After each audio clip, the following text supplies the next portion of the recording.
Alors, je m'appelle Estelle. Alors, j'ai voulu rentrer dans la formation le marathon des langues parce que je suis arrivée à un moment de ma vie où j'ai voulu progresser et déployer mes ailes, faire ce que je voulais vraiment faire. Et en fait, moi, je suis enseignante et je me suis dit que j'avais envie d'aller travailler à l'étranger, d'aller travailler aux États-Unis et en fait de faire se rejoindre mon plaisir d'enseigner et mon plaisir de voyager. Et ça a été un rêve qui m'est venu comme ça, comme une vision qui a été insistante et je me suis dit mais en fait c'est le signal que tu vas reprendre l'anglais. Et j'ai cherché du coup comment faire de façon souple et je suis tombée sur Lauriane.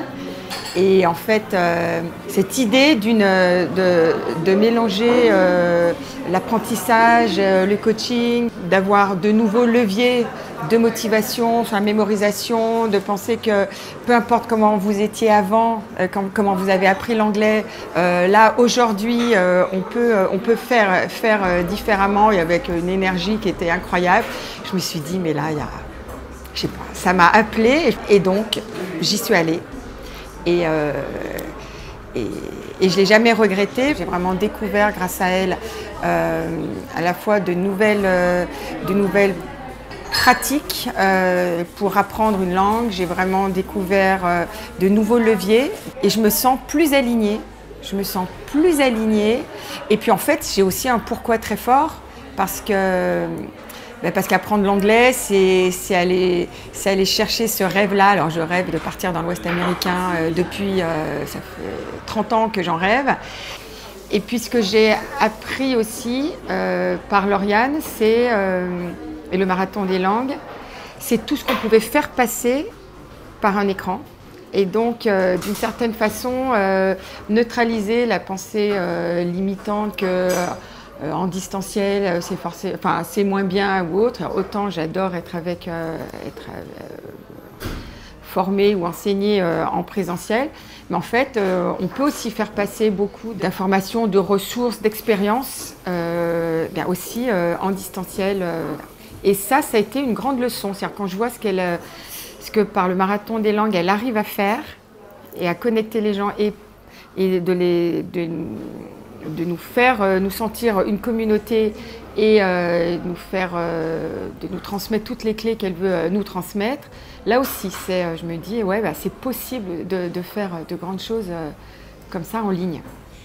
Alors, mon niveau d'anglais a beaucoup progressé parce que maintenant, j'arrive à avoir une conversation beaucoup plus fluide. Je ne ressens plus le blocage de mâchoire. Je me sens plus en confiance et très important aussi, je n'ai pas peur du jugement des autres. Et ça par rapport à la langue étrangère, c'est vraiment un point très important. Et c'est là, je pense, où toute la dimension de développement personnel joue un très grand rôle. Ouais. À une personne qui hésite à rentrer dans le marathon des langues, je lui dirais que elle n'a plus à hésiter parce qu'en fait, elle va faire c'est le premier petit pas pour elle vers une multitude de pas à venir parce qu'elle va progresser sur plusieurs niveaux, non seulement son niveau de langue, mais son estime de soi, sa confiance en soi, son rapport aux autres, la conscience qu'en fait tout est possible quand on se donne un objectif. Et donc en fait c'est comme les ricochets ou les ronds dans l'eau, quoi. Il y a un impact et puis après il y en a plein d'autres qui vont arriver derrière. Donc en fait c'est au contraire une décision majeure pour sa vie qu'elle pourra prendre.